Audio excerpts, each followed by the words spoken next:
ಹೀಗೆ ವಿವೇಕಾನಂದರವಳನ್ನ ಆಧ್ಯಾತ್ಮಿಕ ಶಿಕ್ಷಣ ಕೊಡ್ತಾ ತರಬೇತಿಯನ್ನು ಕೊಡ್ತಾ ಇದ್ದಾಗ ಕಾಶ್ಮೀರದ ಕಡೆಗೆ ಅವರ ಇತರ ಪಾಶ್ಚಿಮಾತ್ಯ ಶಿಷ್ಯರು ಮತ್ತು ಒಂದಷ್ಟು ಸೋದರ ಸನ್ಯಾಸಿಗಳ ಜೊತೆಗೆ ಕಾಶ್ಮೀರದ ಯಾತ್ರೆಯನ್ನ ಕೈಗೊಳ್ತಾರೆ. ಅವಾಗ ಅಲ್ಲಿ ವಿವೇಕಾನಂದರಿಗೆ ಕಾಶ್ಮೀರ ಬಹಳ ಇಷ್ಟ ಆಗುತ್ತೆ. ಅಲ್ಲೊಂದು ಮಠವನ್ನ ಸ್ಥಾಪನೆ ಮಾಡಬೇಕು ಅಂತ ಒಂದು ವಿಚಾರವನ್ನ ಮಾಡ್ತಾರೆ ವಿವೇಕಾನಂದರು. ಅಲ್ಲಿನ ಮಹಾರಾಜ ಇರ್ತಾನೆ, ಅವನಿಗೆ ಹೇಳಿದಾಗ ಮಹಾರಾಜ ಜಾಗವನ್ನು ಕೊಡೋದಕ್ಕೆ ಮಹಾರಾಜ ಸಿದ್ಧನಿರ್ತಾನೆ ಮಠಕ್ಕೆ. ಆದರೆ ಅಲ್ಲಿನ ಬ್ರಿಟಿಷ್ ರೆಸಿಡೆಂಟ್ ಇರ್ತಾನೆ, ಅವನು ಜಿಲ್ಲಾಧಿಕಾರಿ, ಅವನು ಒಪ್ಪಿಕೊಳ್ಳೋದಿಲ್ಲ ಕೊಡೋದಕ್ಕೆ. ಅವಾಗ ನಿವೇದಿತೆಗೆ ಆಶ್ಚರ್ಯ ಆಗುತ್ತೆ. ಒಬ್ಬ ಮಹಾರಾಜ ತನ್ನ ದೇಶದ ಜಾಗವನ್ನು ತನ್ನ ದೇಶದವರಿಗೆ ಕೊಡೋದಕ್ಕೆ ಈ ಬ್ರಿಟಿಷರು ಒಪ್ಕೊಳ್ತಾ ಇಲ್ವಲ್ಲ ಅಂತ. ಅವಾಗ ಗೊತ್ತಾಗತ್ತೆ ಬ್ರಿಟಿಷರು ಅಂತ ಒಂದು ಅಪಚಾರವನ್ನ ಈ ದೇಶದ ಮೇಲೆ ಅಂದ್ರೆ ಭಾರತದ ಮೇಲೆ ಮಾಡ್ತಾ ಇದ್ದಾರೆ. ಇವರು ಈ ಜನಾಂಗವನ್ನು ಎಷ್ಟು ದ್ವೇಷ ಮಾಡ್ತಾ ಇದ್ದಾರೆ, ಪ್ರತಿಯಾಗಿ ಅವರು ದ್ವೇಷಿಸುವಂತೆ ಮಾಡೋದಕ್ಕೆ ಹೇಗೆ ಮಾಡ್ತಾ ಇದ್ದಾರೆ ಅನ್ನೋದನ್ನೆಲ್ಲ ನಿವೇದಿತೆಗೆ ಈ ಒಂದು ಘಟನೆ, ಅವಳು ಅವಾಗ ಆ ಸಮಯದಲ್ಲಿ ಅಲ್ಲಿ ಇರ್ತಾಳೆ ಕಾಶ್ಮೀರದಲ್ಲಿ. ಅವಾಗ ಅವಳು ತನ್ನ ಸ್ನೇಹಿತರಿಗೆ ಪತ್ರವನ್ನು ಬರೀತಾಳೆ. ಆಲ್ಮೋರದಿಂದ ಮಿಸ್ ಹ್ಯಾಮೆಂಡಲ್ಗೆ ಒಂದು ಪತ್ರ ಬರೀತಾಳೆ. ಜನಾಂಗ ದ್ವೇಷವೆಂದರೆ ಏನು ಎಂಬುದನ್ನ ನೀನು ಇಂಗ್ಲೆಂಡ್ನಲ್ಲಿ ಕುಳಿತು ಕಲ್ಪಿಸಿಕೊಳ್ಳಲಾರೆ. ಸ್ವಾಮೀಜಿಯವರ ಚಲನವಲನವನ್ನ ಎಚ್ಚರಿಕೆಯಿಂದ ಗಮನಿಸಬೇಕೆಂದು ಸರ್ಕಾರ ನಿರ್ಧರಿಸಿದೆ. ಸ್ವಾಮೀಜಿಯವರ ಕಾರ್ಯದಲ್ಲಿ ಹಸ್ತಕ್ಷೇಪ ಮಾಡಬೇಕೆಂದರೆ ಸರ್ಕಾರಕ್ಕೆ ಹುಚ್ಚು ಹಿಡಿದಿರಬೇಕು. ಏಕೆಂದರೆ ಸರ್ಕಾರದ ಈ ಕಾರ್ಯದಿಂದ ಇಡೀ ದೇಶವೇ ಉದ್ರೇಕಗೊಳ್ಳುವುದು. ಅತ್ಯಂತ ನಿಷ್ಠಾವಂತ ಇಂಗ್ಲಿಷ್ ಮಹಿಳೆಯಾದ ನಾನೇ ಎಲ್ಲರಿಗಿಂತ ಮೊದಲು ಇದರ ವಿರುದ್ಧ ಹೋರಾಡುತ್ತೇನೆ ಅಂತ ಬರಿತಾಳೆ. ಹೀಗೆ ಅವಳಿಗೆ ಈಗ ಬ್ರಿಟಿಷರ್ ಅಂದ್ರೆ ಆಕೆ ಮೊದಲಲ್ಲಿ ಅಂದ್ರೆ ಇಂಗ್ಲೆಂಡ್ ನಲ್ಲಿದ್ದವರಿಗೆಲ್ಲ ಏನ್ ಭಾವನೆ ಇತ್ತು ಅಂತಂದ್ರೆ, ಅವರೆಲ್ಲ ಬ್ರಿಟಿಷರು ಬಂದು ಇಲ್ಲಿ ಭಾರತೀಯರಿಗೆ ಒಳ್ಳೇದು ಮಾಡ್ತಾ ಇದ್ದಾರೆ ಅಂತ ಭಾವನೆ ಇತ್ತು.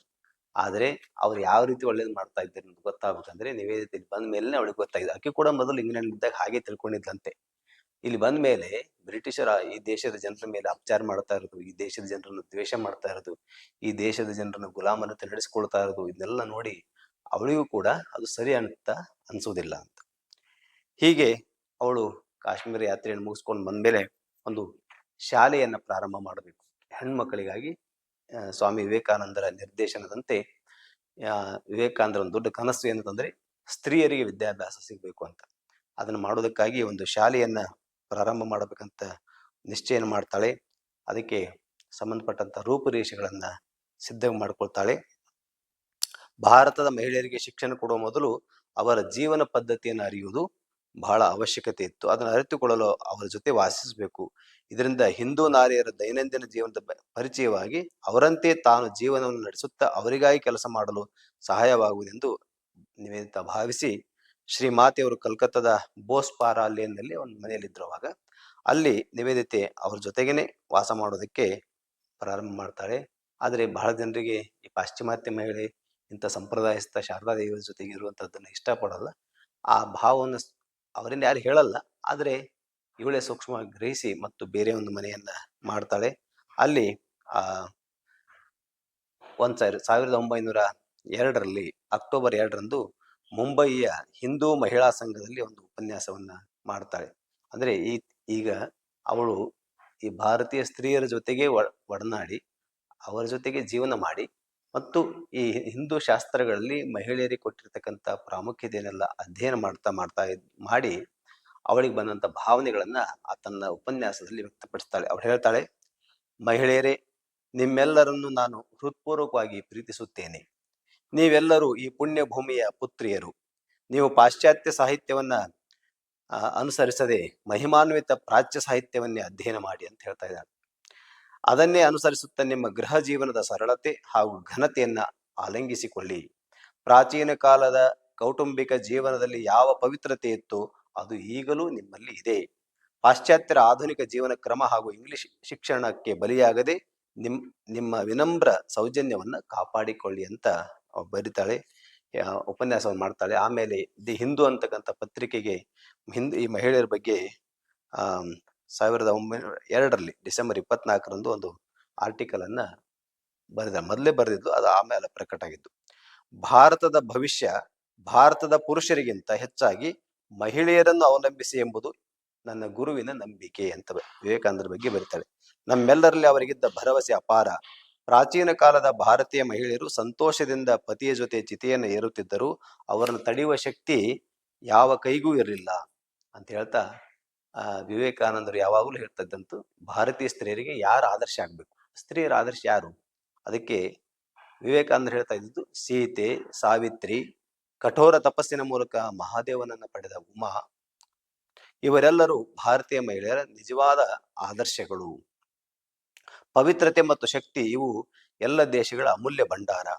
ಪ್ರತಿಯೊಂದು ಜನಾಂಗವು ಇವುಗಳ ರಕ್ಷಣೆಗೆ ಪುರುಷರಿಗಿಂತ ಹೆಚ್ಚಾಗಿ ಸ್ತ್ರೀಯರನ್ನು ಅವಲಂಬಿಸಿದೆ ಅಂತ. ಯಾಕಂದ್ರೆ ಸಾರ್ವಜನಿಕವಾಗಿ ಜನರಿಗೆ ಗುರು ಸಿಗುವುದು ಒಬ್ಬ ಆಚಾರ್ಯ, ಒಬ್ಬ ಗುರು ಅಲ್ಲಿ ಸಿಗ್ಬೋದು. ಆದ್ರೆ ಮನೆಯಲ್ಲಿ ಯಾರು ಸಿಗ್ತಾರೆ? ಮನೆಗೆ ಯಾರು ಗುರು? ಮನೆಗೆ ಸಂಸ್ಕೃತಿಯನ್ನು ಕೊಡುವಂತವಳು ಯಾರು? ಮನೆಯಲ್ಲಿ ಈ ಆಧ್ಯಾತ್ಮಿಕ ಜೀವನವನ್ನು ಬೆಳೆಸ್ಬೇಕಾದಂಥವಳು ಯಾರು ಅಂತಂದ್ರೆ, ಮನೆಗೆ ನಿಜವಾಗ್ಲೂ ಗುರು ಯಾರಂದ್ರೆ ತಾಯಿನೇ ಗುರು, ತಾಯಿನೇ ಆ ಸಂಸ್ಕೃತಿಯನ್ನು ಕೊಡುವಂಥವಳು. ಆದ್ದರಿಂದ ಹೊರಗಡೆ ಗುರುಗಳು, ಮಠಗಳು ಅವೆಲ್ಲ ಹೊರಗಿನ ಸಾಮಾಜಿಕ ಕೊಡಬಹುದು. ಆದ್ರೆ ಪ್ರತಿದಿನ ಪ್ರತಿ ಕ್ಷಣ ಒಂದು ಮನೆಯಲ್ಲಿ ಅದು ಆ ಸಂಸ್ಕೃತಿ ಬದುಕಬೇಕು ಅಂತಂದ್ರೆ ಅಲ್ಲಿ ತಾಯಿಯೇ ಗುರು ರೀತಿಯಲ್ಲಿ ಕೆಲಸ ಮಾಡ. ಆದ್ದರಿಂದ ತಾಯಿ ಅಂದ್ರೆ ಮಹಿಳೆ ಆ ರೀತಿಯಾಗಿ ಸಿದ್ಧಳಾಗಬೇಕು, ಅವಳಲ್ಲಿ ಅಷ್ಟು ಪಾವಿತ್ರ್ಯ ಇರಬೇಕು.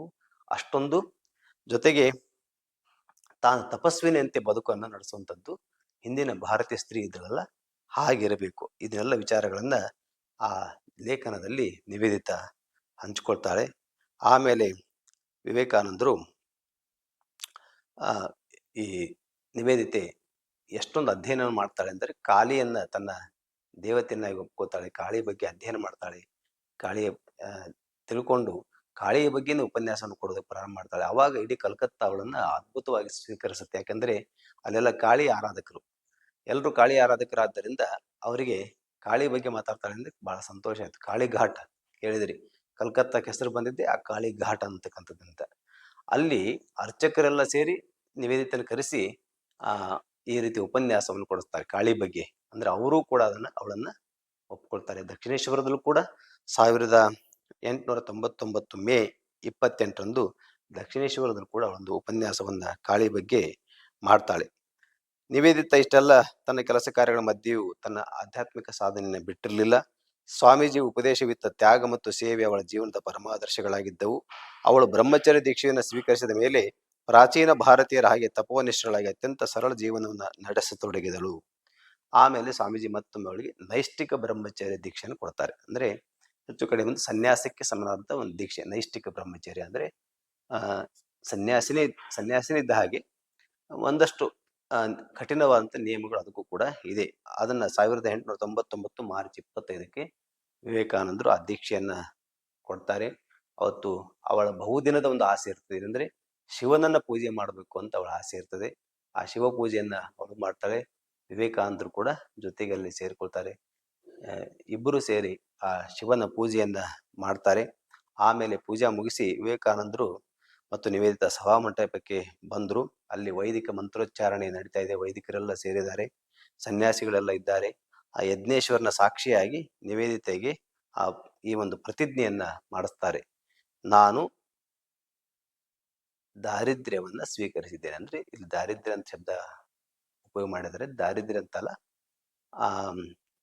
ಅದಕ್ಕೆ ಏನಂದ್ರೆ ಆಸ್ಟಿರಿಟಿ ಅಂತ ಹೇಳ್ತೀವಿ. ಅಂದ್ರೆ ನಮಗೆ ನಾವೇ ಸನ್ಯಾಸಿಗಳು ಸಾಧಕರು ಅಂತಂದ್ರೆ ಏನ್ ಅರ್ಥ ಅಂದ್ರೆ, ನಮಗೆಲ್ಲ ಅನುಕೂಲತೆಗಳಿದ್ರೂ ಕೂಡ ಆ ಅನುಕೂಲತೆಗಳನ್ನೆಲ್ಲ ನಾವು ತಿರಸ್ಕರಿಸಿ ನಮಗೆ ನಾವೇ ಒಬ್ಬ ಏನೂ ಇಲ್ಲದೆ ಇರತಕ್ಕಂತ ಬಡವ ದರಿದ್ರ ಹೇಗೆ ಬದುಕ್ತಾನೋ ಹಾಗೆ ನಾವು ಏನು ಇಲ್ಲದವ್ರ ಹಾಗೆ ಬದುಕಬೇಕು. ಆ ರೀತಿಯಾದ ಜೀವನವನ್ನು ನಾನು ಸ್ವೀಕರಿಸ್ತಾ ಇದ್ದೇನೆ. ನಾನು ತನು ಮನಃಪೂರ್ವಕವಾಗಿ ಪವಿತ್ರಳಾಗಿದ್ದೇನೆ. ಬುದ್ಧಿ, ಮನಸ್ಸು, ಅಹಂಕಾರವನ್ನು ಪೂರ್ತಿ ನಿಯಂತ್ರಣದಲ್ಲಿ ಇಟ್ಟುಕೊಂಡಿದ್ದೇನೆ. ಮೃತ್ಯು ಸಹ ನನ್ನನ್ನ ಈ ವ್ರತದಿಂದ ವಿಚಲಿತಗೊಳಿಸಲಾರದು ಅಂತ ಈ ರೀತಿಯ ಒಂದು ಪ್ರತಿಜ್ಞೆಯನ್ನ ಎಲ್ಲರೆದುರಿಗೆ, ಸನ್ಯಾಸಿಗಳಿದ್ದಾರೆ, ವೈದಿಕರಿದ್ದಾರೆ, ಅಲ್ಲಿ ಹೋಮ ನಡೀತಾ ಇದೆ, ಆ ಯಜ್ಞದ ಮುಂದೆ ಈ ರೀತಿಯಾಗಿ ಪ್ರತಿಜ್ಞೆಯನ್ನ ಮಾಡಿಸಿ ಅವಳಿಗೆ ಈ ನೈಷ್ಠಿಕ ಬ್ರಹ್ಮಚರ್ಯ ದೀಕ್ಷೆಯನ್ನ ಸ್ವಾಮೀಜಿ ಕೊಡ್ತಾರೆ.